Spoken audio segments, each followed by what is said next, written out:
O zaman çok kolayman biz yani öz aramızda şıdatlı bir heletçek bolduk ki helet benim bolmadı mı? Biz tüycük var aydıp başladık. Kaçım adını tutamda atlat dedim de.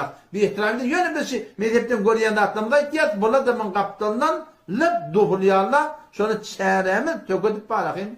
Oğlum yumuşaklık bilen başlama oldu. Başlama oldu. O zaman çok kolayım sonra ki şimdi öz aramızda heledenginde bolmayan Müslüman doğan bir öz aramızda hel bolmayan.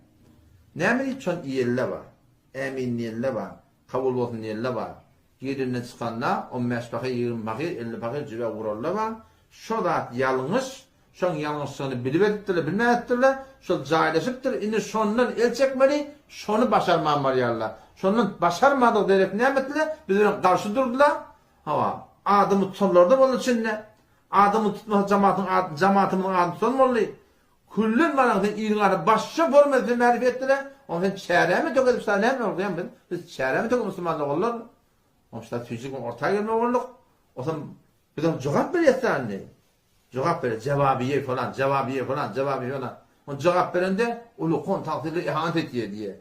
Onun ten takdirde ettiren neymi diyenden haber yok ha. Ol obadan kavmul diyeme işi yok.